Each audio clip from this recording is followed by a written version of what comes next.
नमस्कार दोस्तों, ये जो वीडियो है ये राजस्थान की खाद्य एवं वाणिज्यिक फसल पर आधारित टॉपिक पर आधारित है।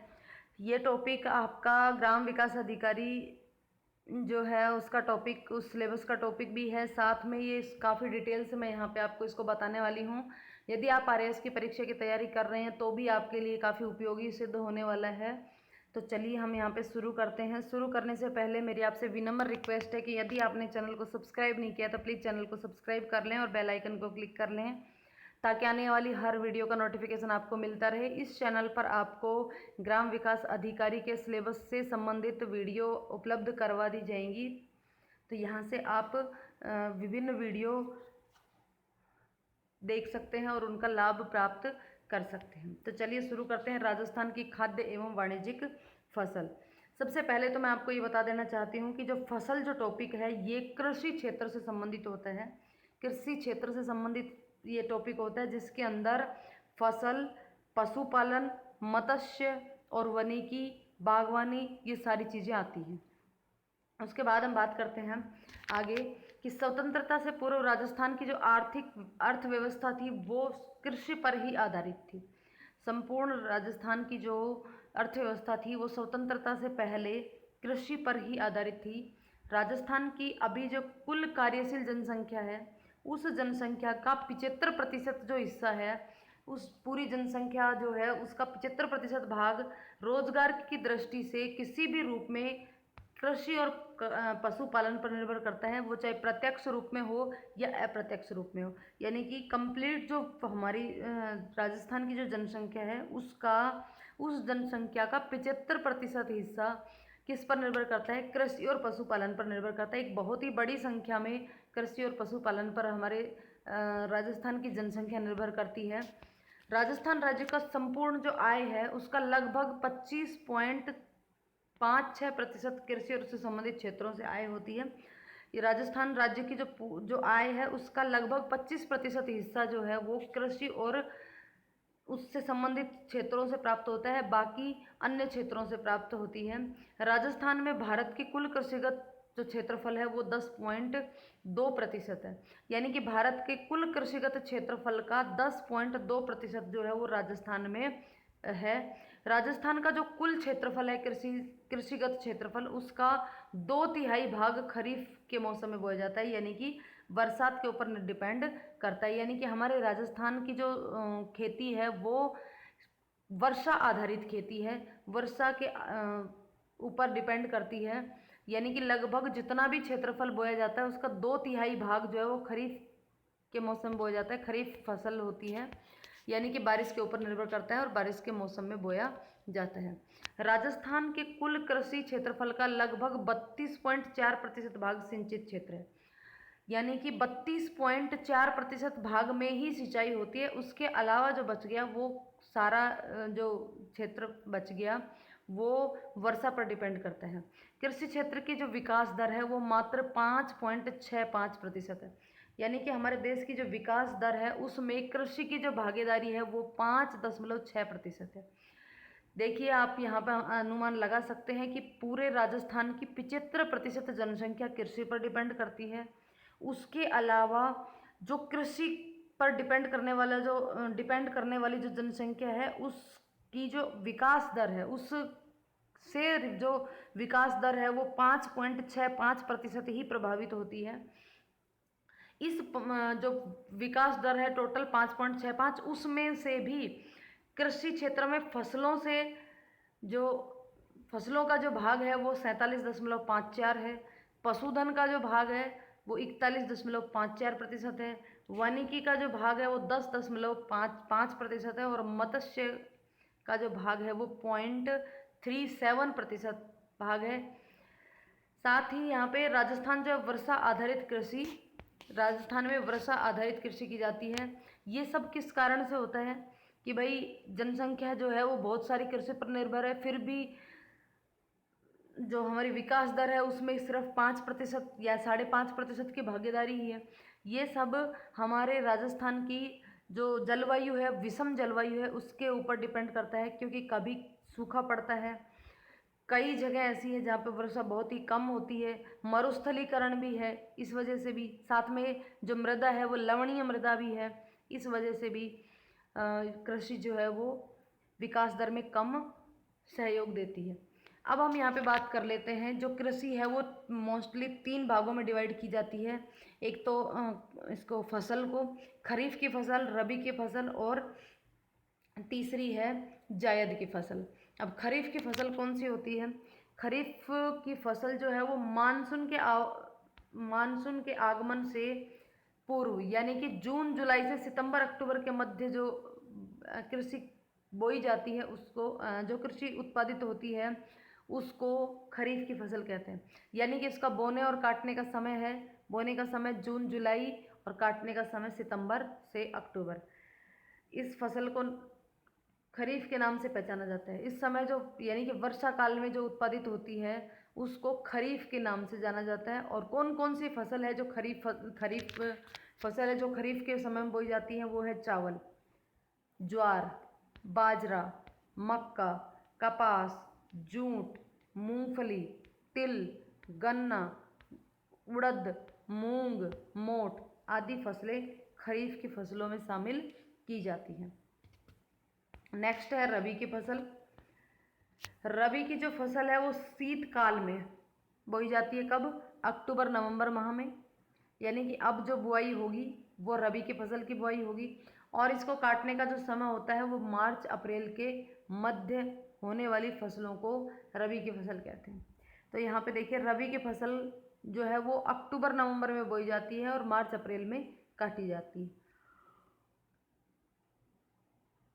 शीतकाल में जो फसल बोई जाती है उसको क्या कहते हैं? रबी की फसल की जाती है, जिसमें जो कि सिंचाई पर आधारित होती है, क्योंकि उस समय बरसात बहुत कम होती है और ये जो है वो सिंचाई की इस कृषि के लिए सिंचाई की आवश्यकता होती है।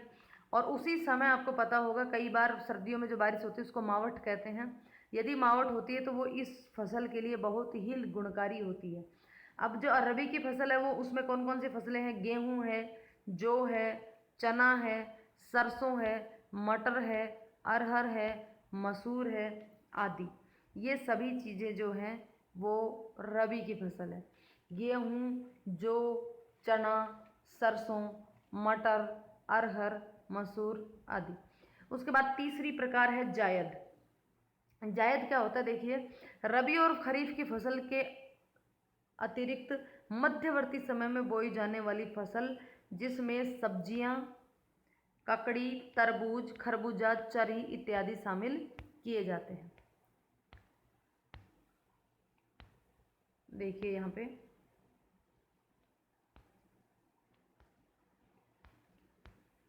नेक्स्ट है। अब यहाँ पे हम शुरू करते हैं रबी की फसल से। हम यहाँ पे रबी की फसल से शुरू करते हैं। रबी की फसल में सबसे पहले है गेहूँ, तो हम गेहूँ से ही शुरुआत कर लेते हैं। सबसे पहले हम गेहूँ की बात करेंगे कि राजस्थान में गेहूँ का उत्पादन में भारत का जो स्थान है वो चौथा स्थान है। राजस्थान का गेहूँ के उत्पादन में भारत में चौथा स्थान है। भारत में कुल गेहूँ उत्पादन का 8% जो हिस्सा है वो राजस्थान राज्य उत्पादित करता है। कंप्लीट भारत में जितना गेहूँ उत्पादित होता है उसका 8% अकेले राजस्थान में उत्पादित किया जाता है। राजस्थान में गेहूँ सर्वाधिक मात्रा में एवं सर्वाधिक सिंचित क्षेत्र में उत्पादित होने वाली फसल है, जो कि रबी की फसल है। गेहूँ किसकी फसल है? रबी की फसल है। सबसे ज़्यादा मात्रा में और सबसे ज़्यादा सिंचित क्षेत्र में उत्पादित की जाती है। उसके बाद राज्य में सर्वाधिक क्षेत्र में खाद्यान्न फसल के रूप में गेहूँ ही बोया जाता है। राजस्थान में सबसे ज़्यादा खाद्यान्न फसल जो है उसके रूप में गेहूँ को ही बोया जाता है। गेहूँ जो है इसको अनाजों का राजा या स्टेप फूड ऑफ वर्ल्ड कहते हैं। विश्व में सबसे अधिक गेहूं का उत्पादन जो है वो चीन करता है और सबसे अधिक क्षेत्रफल जो है वो भारत का होता है। और भारत में सबसे अधिक गेहूं का उत्पादन जो है वो कौन करता है? पंजाब। उत्पादकता पंजाब की अधिक है। उत्पादकता से मतलब यहाँ पे है कि कम क्षेत्रफल में बोया जाता है लेकिन उत्पादन अधिक होता है क्षेत्रफल के हिसाब से। कि जैसे 1 हेक्टेयर में यहाँ गेहूं का उत्पादन पंजाब में जितना होता है और इधर उत्तर प्रदेश में 1 हेक्टेयर में गेहूं का उत्पादन होता है, तो उस उत्पादन की अगर तुलना करें तो पंजाब में उत्पादकता के हिसाब से भारत में सर्वाधिक उत्पादकता गेहूं की वो जो है वो पंजाब में है। भारत में सर्वाधिक उत्पादन यूपी में होता है, उत्तर प्रदेश में होता है। उत्पादन सबसे ज़्यादा तो उत्तर प्रदेश में होता है, लेकिन उत्पादकता किसकी अधिक है? पंजाब की अधिक है। राजस्थान में सबसे अधिक उत्पादकता अलवर की है, यानी कि कम क्षेत्रफल में भी गेहूं का उत्पादन अधिक होता है। जबकि सबसे ज़्यादा उत्पादन जो है वो कौन करता है गेहूं का? राजस्थान में गंगानगर करता है। साथ में गेहूं की यदि बात करें तो गेहूं में जो प्रोटीन पाया जाता है उस प्रोटीन का नाम होता है ग्लूटीन। गेहूं का जो प्रोटीन होता है, जिस प्रोटीन का नाम क्या होता है? ग्लूटीन। तो यहाँ पे देखिए प्रश्न पूछा जा सकता है कि गेहूं में उपस्थित प्रोटीन कौन सी है? जो 4 प्रोटीन्स के नाम दे दिए जाएंगे तो कौन सी है? ग्लूटीन है। गेहूं में प्रोटीन की मात्रा है वो कितनी होती है? 10 से 11% के बीच में होती है। भारत में गेहूं व जौ प्रयोजन निदेशालय जो है वो करनाल हरियाणा में स्थित है। भारत में गेहूं और जौ का प्रयोजना निदेशालय कहाँ स्थित है? करनाल हरियाणा में। गेहूं के लिए किस प्रकार की जलवायु की आवश्यकता होती है? तो समशीतोष्ण जलवायु जो है वो सबसे उत्तम होती है गेहूं के लिए। तो गेहूं को किस प्रकार की जलवायु की आवश्यकता होती है? समशीतोष्ण जलवायु सबसे उत्तम होती है गेहूं के लिए। अब बात करते हैं कि गेहूं बोने के लिए तापमान की कितनी आवश्यकता होती है। गेहूं को बोए जाने के समय तापमान कम से कम 8 से 10 डिग्री तक होना चाहिए। यानी कि गेहूं को जब हम बोते हैं उस समय का जो तापमान है वो कितना होना चाहिए? 8 डिग्री से 10 डिग्री सेंटीग्रेड के बीच में होना चाहिए। लेकिन बोने के बाद जैसे जैसे गेहूं बढ़ता है तो उस समय उसका जो तापमान है वो 15 डिग्री होना चाहिए। और जब गेहूं पक के तैयार हो जाता है, काटने का समय होता है, उस समय तापमान जो हो 18 डिग्री सेंटीग्रेड से 20 डिग्री सेंटीग्रेड के मध्य होना चाहिए। और साथ में 100 दिन पाला रहित होने आवश्यक है। यानी कि पाला 100 दिनों तक, गेहूं की फसल जब पक के तैयार होती है उस समय, पकने के समय 100 दिन तक पाला नहीं पड़ना चाहिए, यानी कि बर्फ नहीं पड़नी चाहिए। उसके बाद कितनी वर्षा की आवश्यकता होती है गेहूं के लिए? तो गेहूं के लिए आदर्श वर्षा 50 सेंटीमीटर से 100 सेंटीमीटर के बीच आवश्यक होती है। लेकिन यदि इससे कम यदि वर्षा होती है तो फिर वहाँ पे सिंचाई करने की आवश्यकता होती है। तो गेहूं के लिए आदर्श वर्षा कितनी हो गई? 50 सेंटीमीटर से लेकर के 100 सेंटीमीटर के बीच। यदि अगर इतनी वर्षा हो जाती है तो ठीक है, लेकिन यदि ऐसा नहीं होता है तो फिर क्या करना होता है? सिंचाई की आवश्यकता होती है। और सर्दी में होने वाली जो बारिश है जिसको मावठ कहते हैं, वो मावठ इसके लिए सबसे श्रेष्ठ मानी जाती है गेहूं के लिए। अब गेहूं जिस मिट्टी में उगाया जाता है वो मिट्टी किस प्रकार की होनी चाहिए? तो गेहूं के लिए हल्की दोमट बलुई काली मिट्टी, काली मिट्टी से मतलब है महीन कांप मिट्टी व चिक्का प्रधान मिट्टी होनी चाहिए। और जो मिट्टी का पीएच है वो 5 से 7.5 के बीच में ही होना चाहिए। तो ये इस प्रकार की मिट्टी की आवश्यकता होती है। उसके बाद किस प्रकार के धरातल में गेहूं का उत्पादन होता है? तो गेहूं के उत्पादन के लिए जो धरातल है वो समतल होना चाहिए, बिल्कुल ऊबड़ खाबड़ नहीं होना चाहिए। क्योंकि अगर समतल धरातल होगा तो वहाँ पे कृषि यंत्रों का उपयोग करना आसान होगा, और साथ में जब वर्षा अधिक होगी तो उस समय जल निकास भी आसानी से हो सकेगा। उसके बाद है श्रम। तो देखिए जब खेती कोई भी करते हैं तो वहाँ पे 2 तरीके की श्रम काम में आती है। एक तो मानवीय श्रम होती है और एक यांत्रिक श्रम होती है। मानवीय श्रम से मतलब जब गाँव की जनसंख्या अधिक होती है तो वहाँ पर मजदूर आसानी से मिल जाते हैं खेती करने के लिए। तो जो भी मजदूर कर खेतों में लगा कर के कार्य किया जाता है तो वह कहलाती है मानवीय श्रम। उसके बाद दूसरी होती है यांत्रिक श्रम। तो यांत्रिक श्रम के अंतर्गत क्या क्या आते हैं? ट्रैक्टर आता है, कंबाइन आता है, थ्रेसर आता है। इन सब की सहायता से फसल का उत्पादन किया जाता है। अब गेहूं की फसल में कौन से खाद की आवश्यकता होती है? तो उत्पादन बढ़ाने के लिए कंपोस्ट, जैविक गोबर या फिर रासायनिक उर्वरकों का उपयोग भी तेजी से बढ़ रहा है। यानी कि गेहूं के अंदर कंपोस्ट, जैविक गोबर इत्यादि की खाद के साथ साथ रासायनिक उर्वरकों का प्रयोग भी तेजी से बढ़ रहा है। अब जो गेहूं के अंदर सिंचाई की जाती है वो कब कब की जाती है? देखिए, गेहूं के अंदर 4 सिंचाई की जाती है। पहली 21 दिन के बाद, दूसरी 42 दिन के बाद, और तीसरी 63 दिन के बाद, और चौथी 84 दिन के बाद। यानी कि 21-21 दिन के अंतराल पर गेहूं में चार सिंचाई की जाती है। अब देख लेते हैं हम राजस्थान में जो सबसे ज़्यादा गेहूं बोए जाते हैं, कौन सी किस्म के गेहूं सबसे अधिक बोए जाते हैं और उनसे संबंधित। तो राजस्थान में साधारण गेहूं, ट्रिटिकम एवं मैक्रोनी गेहूं जो कि लाल रंग के होते हैं सबसे ज़्यादा पैदा किए जाते हैं। राजस्थान में किस प्रकार के गेहूं सर्वाधिक पैदा किए जाते हैं? एक तो मैक्रोनी जो कि लाल रंग के होते हैं, और दूसरे साधारण गेहूं ट्रिटिकम। गेहूं उत्पादन का प्रमुख जो क्षेत्र है वो है पूर्वी और दक्षिणी पूर्वी राजस्थान, जिसमें जयपुर, अलवर, कोटा, गंगानगर, हनुमानगढ़ और सवाई माधोपुर जिले सम्मिलित किए गए हैं। राजस्थान में सबसे अधिक गेहूं जो है वो गंगानगर जिले में उत्पादित होता है, इसलिए गंगानगर जिले को अन्न का कटोरा या अन्न का भंडार भी कहा जाता है। अब गेहूं में देखिए कौन कौन से रोग पाए जाते हैं। गेहूं में छाछा, करजवा, रतुआ, चेपा आदि रोग पाए जाते हैं। गेहूं के होने वाले रोग हैं।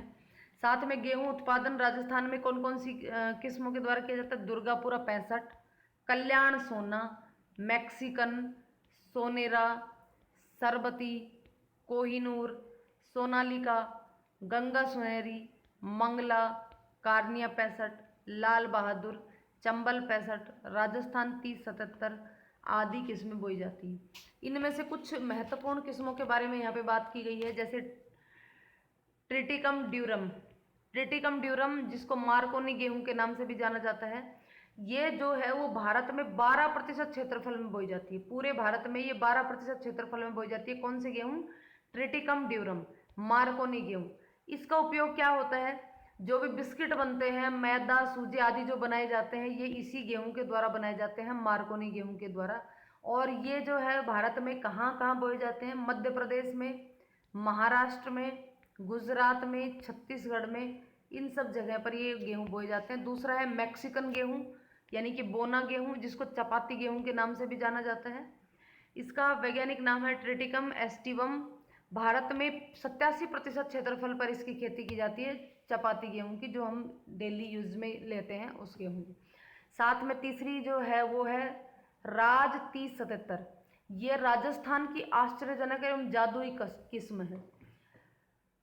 पछेती फसल के लिए ये गेहूं उपयुक्त हैं। जो पछेती का मतलब जो कुछ जो समय दिया हुआ होता है उससे कुछ समय बाद बोई जाती है, उसको पछेती कहते हैं। जैसे सितंबर अक्टूबर में गेहूं बोए जाते हैं, लेकिन